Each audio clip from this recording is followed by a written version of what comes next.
everybody, and welcome to another hobby cheating video. So today we're going to talk about Sylvaneth forest bases. That's what we're going to make. So as you can see, I've got some dryads here. They're more or less ready to go, but I need to build up the bases. So let's talk about what I've done so far. It's all stuff I've covered in previous videos.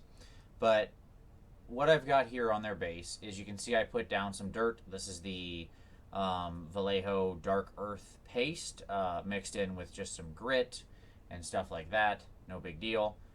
It's just the basing paste. So in addition, we've mixed in some trees. Obviously you can see I've got different little trees and such around on them. I've got some logs on the ground, some sticks. Obviously this is from the dryad kit. This is a nice little collection of deadwood, which I highly recommend. If you ever are in the need of that, you can usually go out to your yard and you can find a tree with a dead branch and you can snip some branches off. That's where that comes from. That's right. I highly recommend tree in your yard as a product. There you go. So it just makes things easier, especially when you find little sticks like this. I was rather happy with this one where it looks like a little mini tree. That's pretty nice. But you can see I've got some of that scattered around with various like sticks and such on them. No big deal. But they're all brown right now, right? These bases are all brown. We need to add some life. So that's what we're going to do. We're going to make these true Sylvaneth bases. We want to get some life onto them. So for that, let's go ahead and we'll use this one as an example. For this, so we'll focus on this guy. So let's talk about basing materials. So your first and obvious thing that a lot of people go to is they go to sort of static grass, which is something like this, right? Now, not honestly a big fan of static grass. I don't mind it in small amounts when used right. It's just tricky to use right. It looks more like a field. It's laying flat. You kind of have to play with it a little to get it right. For me, I'm much more about these little guys. So these are your little tufts. They come in lots of different colors. And what I would say is that when you're thinking about your tufts, so here's the ones I'm going to use for these because it's kind of a muted green, right? It's a little more natural colored. It's a very soft green compared to, say, these three where you've got an extremely bright green. Here you've got a very like spring faded green. You can barely see that. And then here you've got like your summer, wheat field yellow. And there's a ton of different colors of these. The first thing I would say is when you're putting this stuff on, when you're basing, this is true in general, you need to think about the color scheme of your models and what's going to actually align with them, right?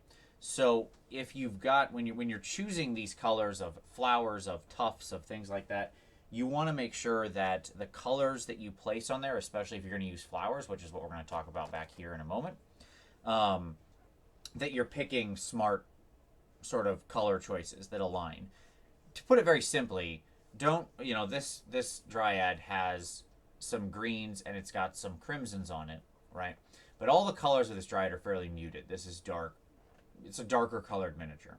So I don't want to then slap on a bunch of yellow or super bright shock green grass, because then what's going to happen is the base is going to draw all the attention. We want the base to complement the miniature, not draw the attention. And if we can align colors, so for example, I've got some, you can see the crimson of her little feather dress there, or whatever it is, I don't know, whatever they're wearing, as well as her leaves. So hence we've got these sort of magenta crimson colored flowers here, which we're going to use some of. Okay? All right, so that's kind of the story on thinking about your colors. From there, it's just a matter of, sort of building it up. I'm kind of going to go through all these. I won't necessarily use everything on every base. And that's another trick. My recommendation on collecting your supplies for basing, okay? Like I've got this Tufts thing of like moss and stuff. By the way, if you want to get some of this, but you don't want to get this amount, I mean, this has lasted me for years, but whatever.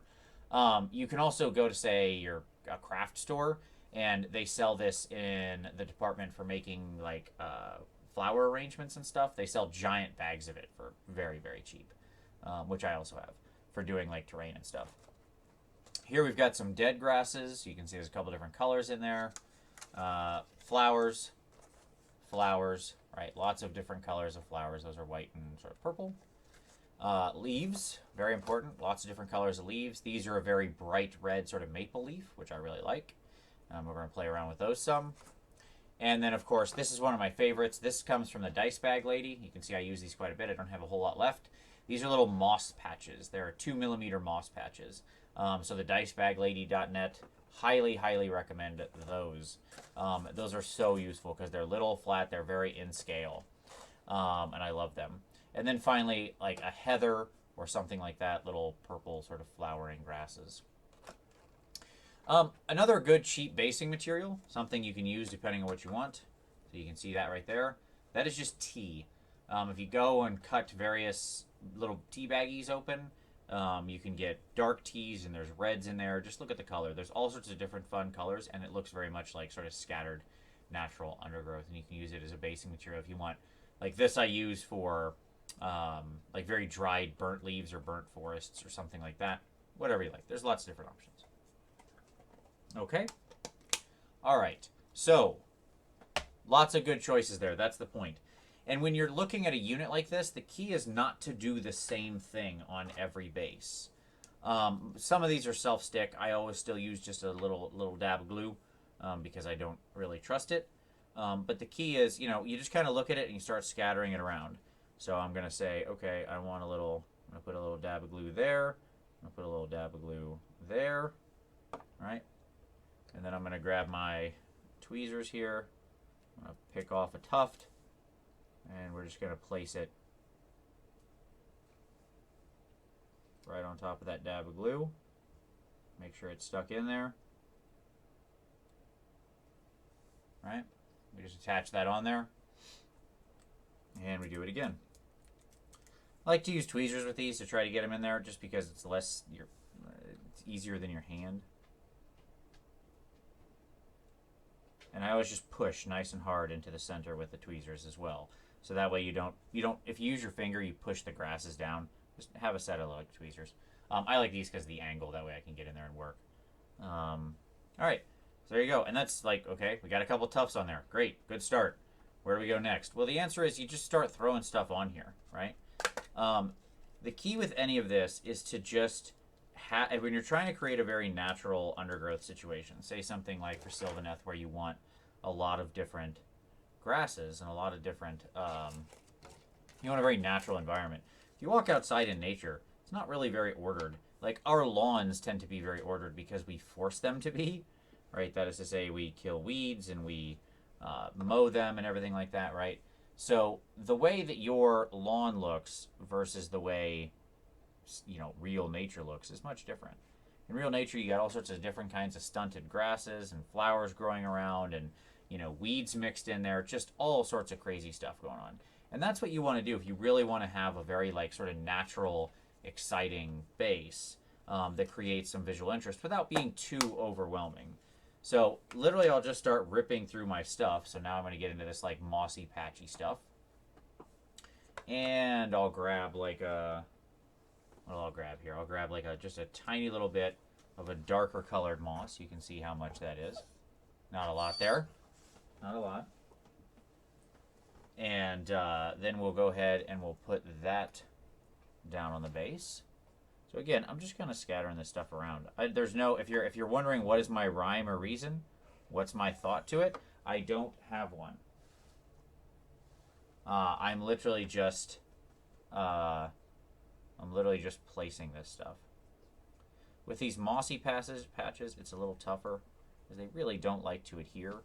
So you kind of generally have to really get them in there. They're not super great, but they're very nice for how they look. Okay, so I like that, just a little bit of that. Now, if we decide we've got enough green, if you look at that and you go, okay, I'm happy with that amount of green, because again, all that green is going to add some life. Look at the difference between the two bases just right there. Let's take that guy versus that guy, right? It makes a big difference. Your bases being all one color, all brown, all monotone, it's just not visually exciting. Which is why you have to be careful with things like these dead grasses as well. In general, you want to make sure that you use them kind of sparingly. But now I want to do something a little more interesting. So because I've got the magenta in there, or the crimson, what I'm going to do is I want to make some crimson flowers. Okay? Now you'll notice none of my flowers that I picked were actually exactly crimson. Okay? And that's all right. So what we're going to do is we're going to get out our flowers here, this tuft, and you'll notice that I've got some purple and I've got some white. Right? Okay. So what I'm going to do is I'm actually going to take the white flowers. And you got to be careful when you're dealing with white flower tufts, because white is always a very bright flower. I'm just going to peel off a little section there. Let's see. I think we're going to put that right about there. Okay. So I'm going to get a little dab of glue in there. Just using standard super glue, CA. And I'm going to get it unstuck from my tweezers.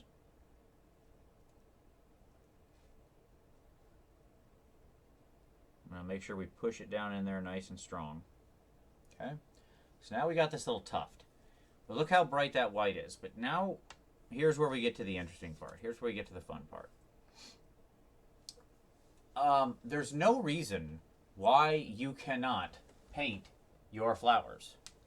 You don't tend to think of painting flock, but I would highly recommend it because we're actually going to put a little paint on all this now, and that's sort of the real secret.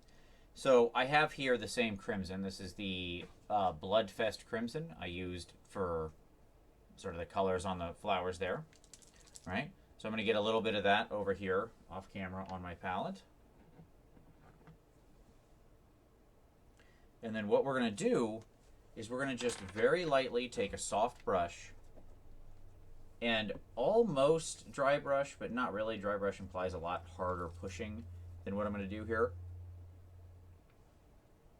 I'm just going to take some of that crimson, get it really worked in the bristles the same way I would with dry brushing, but not going crazy with it. I'm not like rubbing the bristles very hard. Okay. And what I'm going to do is I'm just going to go in and touch these little flowers. Now, you won't have a huge effect on them right out of the gate. You need a fair amount of paint on here. You don't want to go overboard. You just kind of touch it slowly.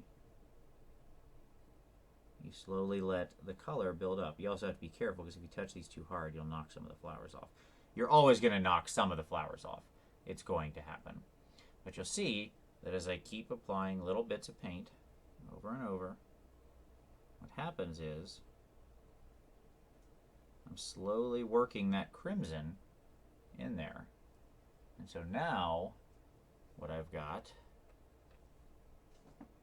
instead of a big bunch of white flowers standing out and being different colored than the rest of my base, now I have some nice crimson flowers that are the same as the colors of my leaves. Makes the miniature look like he fits in the nature that he's in, right? At the same time, you can do the same thing with your tufts, okay? So the problem with tufts is they tend to be fairly uniform in their color, so not very exciting. But we can change that in a couple ways. One, you can take your old friend Agrax Earthshade or some other dark wash, right? And I could take some of this, get that up in the brush there, and I could just push that down in to the tuft. Now, again, I'm not looking to color the whole thing. I'm just hitting like the bottom of the tuft where there would be mud. And what that does is, once again, creates a little tonal variation in your tufts. Just kind of takes them up to the next level there. You can see how that looks like it's got some mud in it now. Looks a lot more natural, right? At the same time, I could also take a lighter color. I could take like an ivory color or something like that and very lightly dry brush the top. So we'll do it again here. Get a little more of this. All right? Just kind of helps. The other nice advantage here is when you're using things like tufts, they have a very hard edge, like a very hard often somewhat shiny edge because of where the glue stick is on the bottom of them. Doing something like this darkens that out and makes it so it blends into your base a lot better. Okay? So, if you're good with that, then there you go. Pretty much I could call it a day right there. I could keep going in. I could pull in some other flowers. I could put some stuff on these sticks. Whatever you want to do. The point with doing these Sylvaneth, like very forest bases, is one, use a lot of different materials. Different grasses, phlox. You can see I've got like 5, 6 different types of things on here. If you're just this little 32 mil base. Now, it didn't take that long for me to put them on there.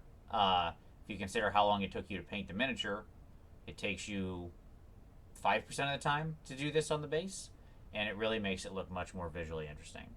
So, the real keys. One, use a lot of different stuff. By the way, my trick with this, I've just built this stuff all up over time. Whenever I go to the store and buy, gaming stuff, I just throw in like a single thing for basing. So I dedicate maybe $4 of my budget every time I'm buying something to just buy another set of grass or flowers or tufts or something. And I find that then means that over time you have a nice big collection. So use a lot of different materials, one. Two, make sure you scatter them around fairly randomly. Don't use the same thing over all your bases. Three, don't be afraid to use bright colors, but make sure that they align with the color scheme of your miniatures.